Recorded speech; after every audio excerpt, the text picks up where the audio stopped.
Pessoal, beleza? Tudo bem com vocês? Hoje eu tô aqui com uma dor de garganta, uma leve tossezinha, então se eu dar uma parada aqui, vai dar uma tossida, tá?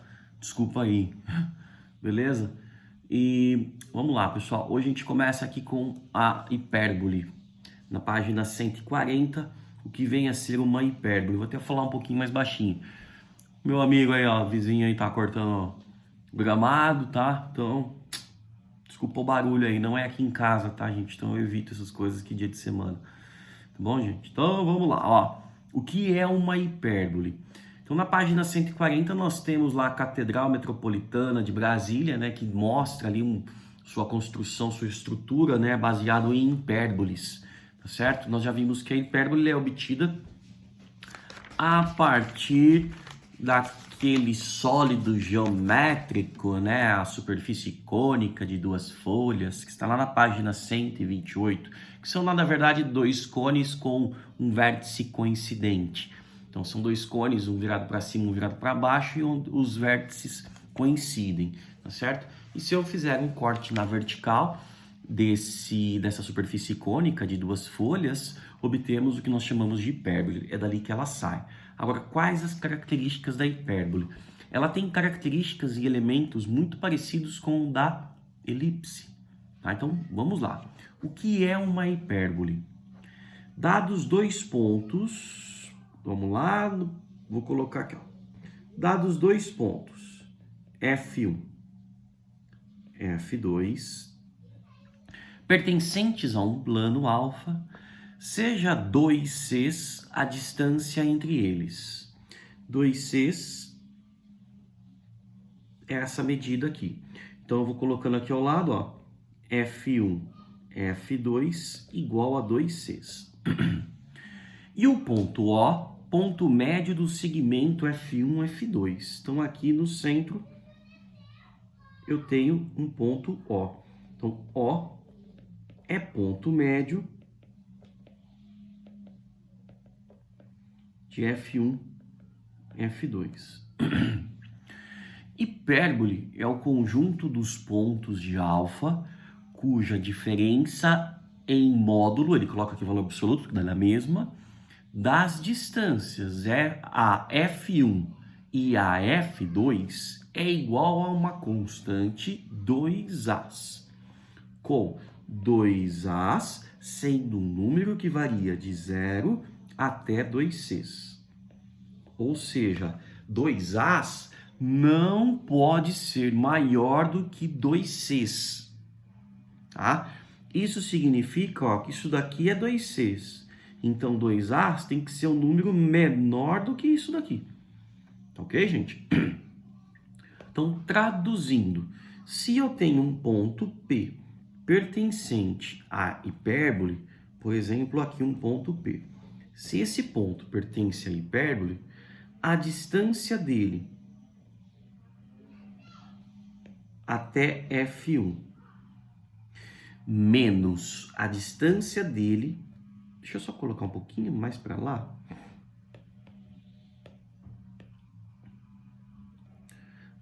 pode ser em qualquer lugar, tá, gente? A distância PF1 menos PF2, então vou até colocar aqui, ó, PF1 menos PF2, aqui eu não coloquei em módulo, é igual a 2As. Eu não coloquei em módulo porque é nítido que PF1 é maior do que PF2. Só que ele fala em módulo porque se eu tivesse, por exemplo, o P aqui mais ou menos, ó, vou chamar de P', não pode ser o mesmo ponto, né? Que seria um ponto simétrico a ele. PF1, nesse caso, menos PF2, já daria negativo. Então, essa diferença entre PF1 e PF2 será sempre representada em módulo, porque eu vou ter dois pontos realmente no plano que satisfazem a essa condição. Tá? Assim sendo, o conjunto de todos os pontos que satisfazem esta condição determina o que nós chamamos de hipérbole.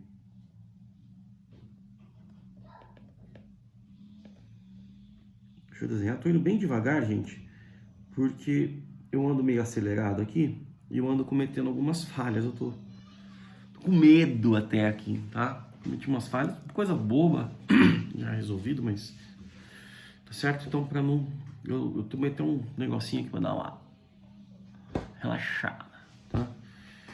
Remedinho, tá, gente? Remedinho. Então, essa é a nossa hipérbole, tá, gente? Então, a característica dela, lembra da elipse? Um ponto da elipse, quando eu pego um ponto, a distância desse ponto P até F1, somado com P até F2, é igual a 2As. A soma é igual a 2As.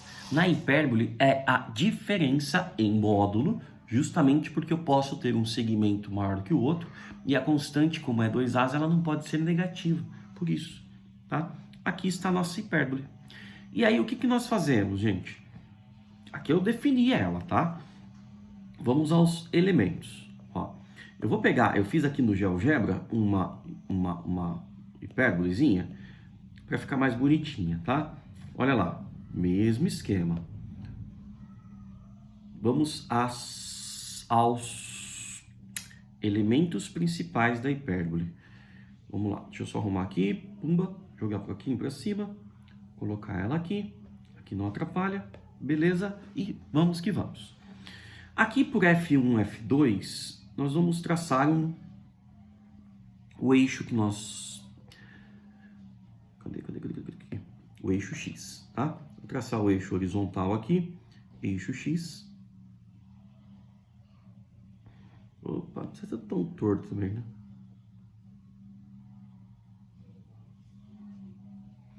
Aqui está, então, o eixo X. E na vertical, passando pelo centro, ó, tá?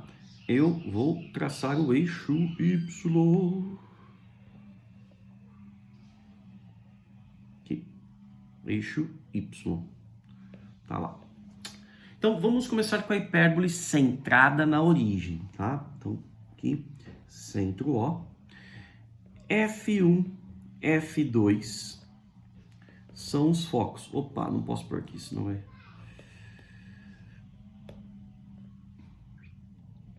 F1, F2 são os focos. São os focos da hipérbole. E o segmento F1, F2 é igual a 2Cs. 2Cs. Então eu vou puxar aqui para mostrar para vocês, ó. Para não sobrecarregar, tá? Aqui. Essa distância aqui, 2Cs. 2Cs.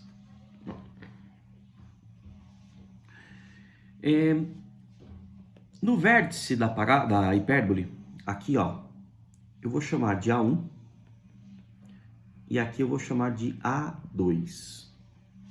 Ah, deixa eu já colocar que o O é o centro, né? O é centro da hipérbole. Tá? A1, A2, conhecido como eixo real ou transverso. O segmento A1, A2. Eixo real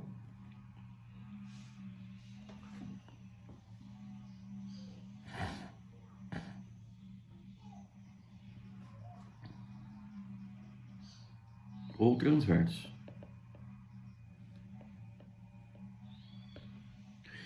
Essa medida, a medida desse eixo real, que é o segmento A1, A2, é igual a 2As. Por isso que a diferença, quando eu pego um ponto P, quando eu faço aqui, ó, PF2 menos PF1, tanto faz a ordem, viu, gente? PF1 menos PF2, a diferença desse segmento com esse daqui sempre será igual à distância A1, A2. Então, ele é constante. Então, isso daqui é 2As, tá? Então, vou puxar aqui para baixo também, ó. Isso daqui equivale 2As. 2As. Então, lembra que na elipse, 2As é o eixo maior. Ele é maior que 2Cs, porque o foco está aqui e o eixo maior está aqui. Na hipérbole é o contrário, os focos estão aqui, o eixo real está aqui. Então, 2As, por isso que eu coloquei aqui em cima, né, ó, que 2As é sempre um número que está entre 0 e 2Cs, tá bom? Então, beleza. Aí nós temos que 2Cs é a distância focal, tá? C sobre A é a nossa excentricidade. Ou seja, é o que vai determinar a abertura da hipérbole também, mesmo esquema que na elipse, tá? Só que aqui, gente, percebam, o C é maior do que A. Então, a nossa excentricidade, no caso, sempre será um número maior do que 1, porque C é maior do que A. Então, não tem como. Na elipse, é o contrário. Tá? Na elipse, C sobre A vai dar sempre um número entre 0 e 1. Beleza? Então, excentricidade, C sobre A. Para completar, porque aí eu vou lá para a equação reduzida, o livro não coloca isso nessa parte, mas eu vou colocar. Existe um eixo que é chamado de eixo imaginário. Na verdade, esses são os elementos principais. Tá? 2As, deixa eu só colocar aqui, ó, pessoal, que 2As é a medida do eixo real, tá? Só para completar aqui. Esse eixo imaginário, ele vem aqui, ó. No caso, ele coincide com o eixo Y, tá certo? E aí, gente, no eixo imaginário, eu vou chamar aqui dois pontos, o B1 e o B2. O B1, B2 é o eixo imaginário. Agora, o segmento, a distância, né, de B1 até B2 é igual a 2Bs. Então, aqui em verde, isso daqui vale B. Aqui em laranja, isso daqui é A. E se eu ligar B1 com A1, quem eu vou ter?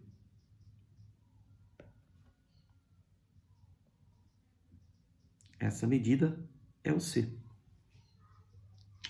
Beleza? Então, é como se eu tivesse pego isso daqui, isso aqui é C, que estou destacando em vermelho aqui, e jogado ele para cima. Tá certo? Então, cuidado, porque o C aqui, nesse caso, é a hipotenusa. Eu vou dar uma destacada aqui no triângulo, ó. Vou fazer um bem clarinho aqui, tá, gente? Ó. Nesse triângulo, no triângulo B1, ó, A1, por Pitágoras, nós temos que C quadrado é igual a B quadrado mais A quadrado. Então, o C é a hipotenusa. Como C é hipotenusa e A é cateto, C sobre A sempre será maior do que 1, porque a hipotenusa é maior do que um cateto. Lá na elipse é o contrário. C sobre A é a mesma coisa. A excentricidade é C sobre A também. Só que lá C é cateto. O A é hipotenusa, porque aqui inverteu. É isso que muda da elipse para a hipérbole, tá, gente? Geometricamente falando. Beleza, pessoal? Então, esses são os elementos principais. Cuidado para não confundir essa ideia aqui, o C do A, tá certo? Os elementos são basicamente os mesmos, eu tenho os focos. Na elipse, os focos estão aqui, o eixo maior é maior do que a distância focal. Então, na elipse, F1, F2, a ponta dos meus dedos, tá? A1, A2. Na hipérbole, F1, F2, A1, A2. O A1, A2 é sempre a medida do eixo real.